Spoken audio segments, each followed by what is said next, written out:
Chapter 25 Damu Anna Kasar of Ahmednagar 1. Speculations 2. Amra Leela Preliminary.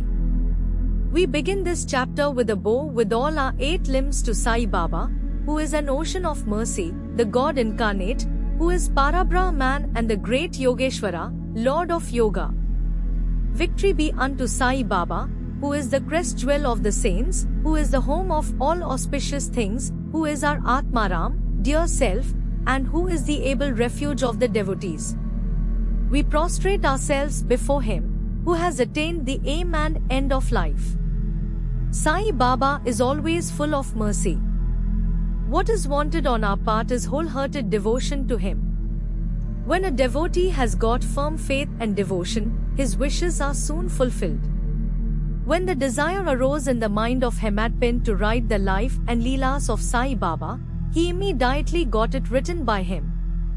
When the order to keep the memos was given, Hemadpant was inspired and his intellect got strength and boldness to undertake and finish the work. He was not, he say, qualified to write the work, but the gracious blessings of Baba enabled him to complete the undertaking, and thus you have this Satcharita, which is a Somakand jewel, from which nectar in the form of Sai Leelas oozes out for the readers to drink to their heart's content. Whenever a devotee had complete and wholehearted devotion to Sai Baba, all his calamities and dangers were warded off and his welfare attended to by Baba. The story of Damodar Savlaram Resain, Kasar of Ahmednagar, now of Pune, alias Damu Anna, illustrating the above statement, is given below. Damu Anna. The readers are aware that a mention of this gentleman was made in the 6th chapter, regarding the celebration of Ramanavami festival in Shirdi.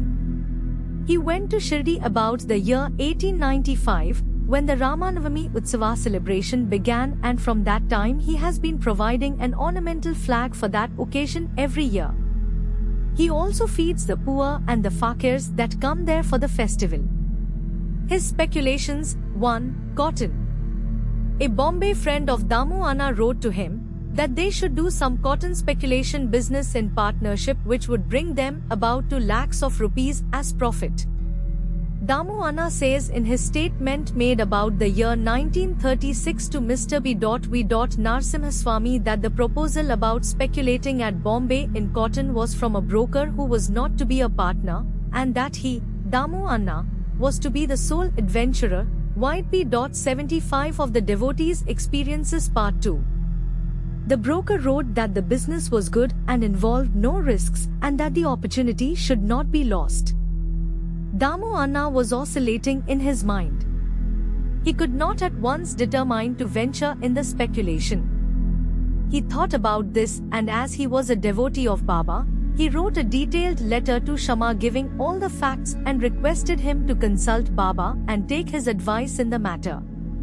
Shama got the letter next day, and when he came with it at noon to the masjid and placed it before Baba, he asked Shama what the matter was and what the letter was about. He replied that Damu Anna of Nagar wanted to consult him about something. Then Baba said, "What does he write, and what does he plan? It seems that he wants to catch the sky and that he is not content with what God has given him." Read his letter. Shama then said, "The letter contains what you have just said now. Oh, Deva, you sit here calm and composed and agitate the devotees, and when they get restless, you draw them here, some in person and others through letters. If you know the contents of the latter, why do you then press me to read it?" Baba said, "Oh Shama, read it please. I speak at random, and who believes me?" Then Shama read the letter, and Baba heard it attentively and said feelingly, "The Shaykh, Damu Anna, has gone mad. Write to him in reply that nothing is wanting in his house. Let him be content with the half loaf bread he has now, and let him not bother himself about lakhs." Shama sent the reply which Damu Anna was anxiously waiting for. Reading it, he found that all his hopes and prospects about lakhs of rupees as profit were dashed to the ground. He thought that he had done a mistake in consulting Baba. But as Shama had hinted in the reply that there was always much difference in seeing and hearing, and that, therefore, he should come to Shirdi personally and see Baba. He thought it advisable to go to Shirdi and consult Baba personally about the affair. So he went to Shirdi, saw Baba, prostrated himself before him and sat shampooing his legs. He had no courage to ask Baba openly about the speculation, but he thought in his mind that it would be better if some share in the business should be assigned to Baba, and said in his mind that if Baba were to help him in this transaction, he would surrender some share of profits to him. Damu Anna was thus thinking secretly in his mind, but nothing was veiled from Baba. Everything past, present and future were clear to him as an amlaka fruit in hand. A child wants sweets, but its mother gives bitter pills. The former spoil its health, while the latter improve it. So the mother, looking to the welfare of her infant, coaxes it and gives it bitter pills. Baba, kind mother as he was, knew the present and future prospects of his devotees, and therefore, reading Damu Anna's mind, he openly spoke to him, Bapu, I do not want to be entangled in any such worldly things, sharing profits. Seeing Baba's disapproval, Damu Anna dropped the enterprise. Then he thought of trading in grain, rice, wheat and other groceries. Baba read also this thought and said to him, You will be buying at 5 seers and selling at 7 seers a rupee. So this business was also given up.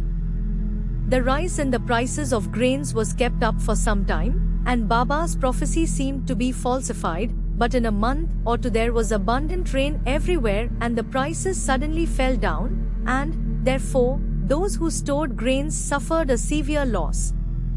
Damu Anna was saved from this fate. Needless to say that the cotton speculation, which was conducted by the broker with the help of another merchant, also collapsed with a severe loss to the adventurers.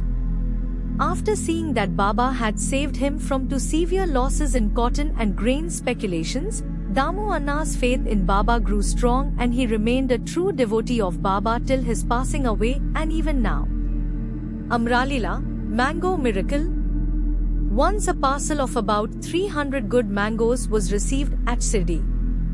It was sent from Goa by one Mamlatdar named Rail to Sai Baba in the name of Shama. When it was opened, all the mangoes were found to be in a good condition. They were given in Shama's charge and only 4 were retained and placed in the Kolamba pot by Baba. He said that, These 4 fruits are for Damu Anna, let them lie there. This Damu Anna had 3 wives. According to his statement maintained above, he had not 3 but 2 wives only. He had no issue. He consulted many astrologers and himself studied astrology to some extent and found that as there was a Papi, inauspicious planet in his horoscope, there was no prospect of any issue to him in this life. But he had great faith in Baba. When he went to Shirdi, 2 hours after the receipt of the mango parcel, for worshipping Baba, he said, Though other people are looking for the mangoes, they are Damyas. He whose they are, should eat and die. Damu Anna on hearing these words was first shocked, but on Malsapati, a prominent Shirdi devotees, explaining to him that death meant the death of the little self or egos, and to have it at Baba's feet was a blessing, he said that he would accept the fruits and eat them. But Baba said to him, Do not eat yourself, but give them to your junior wife. This Amra Leela, Mango Miracle of 4 mangoes, will give her 4 sons and 4 daughters. This was done, and ultimately in due course it was found Baba's words turned out true and not those of the astrologers. Baba's speech established its efficacy or greatness while he was living in the flesh, but wonder of wonders, it did the same even after his passing away. Baba said, Believe me, though I pass away, my bones in my tomb will give you hope and confidence. Not only myself but my tomb would be speaking, moving and communicating with those who would surrender themselves wholeheartedly to me. Do not be anxious that I would be absent from you. You will hear my bones speaking and discussing your welfare. But remember me always, believe in me heart and soul, and then you will be most benefited. Prayer. Hemadpant closes this chapter with a prayer. O Sai Sadguru, the wish-fulfilling tree of the Bhaktas, let us never forget and lose sight of your feet. We have been troubled with the ins and outs, births and deaths, in this samsar. Now free us from this cycle of births and deaths. Restrain us from the outgoing of our senses to their objects and introvert us and bring us face to face with the Atma, Self. As long as this outgoing tendency of the senses and the mind is not checked, there is no prospect of self-realization. Neither son, nor wife nor friend will be of any use in the end. It is only you who will give us salvation and happiness. Destroy completely our tendency for discussions and other evil matters. Let our tongue get a passion for chanting your name. Drive out our thoughts, good or otherwise, and make us forget our bodies and houses, and do away with our egoism. Make us ever remember your name and forget all other things. Remove the restlessness of our mind and make it steady and calm. If you just clasp us, the darkness of night of our ignorance will vanish and we shall live happily in your light. That you made us drink the nectar of your Leelas and awakened us from our slumber is due to your grace and our store of merits in past births. Note, in this connection the following extract from Damu Anna's statement mentioned above is worth perusal.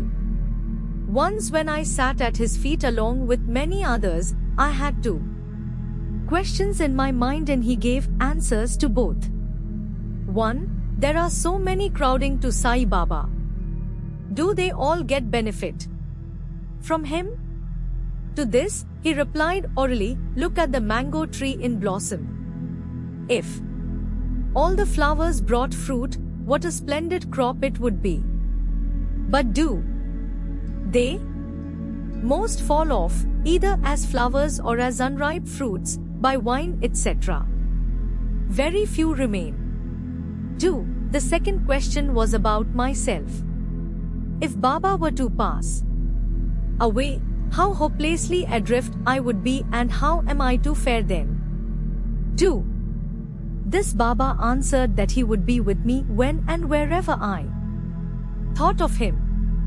That promise he had kept up before 1918 and has been keeping up after 1918. He is still with me.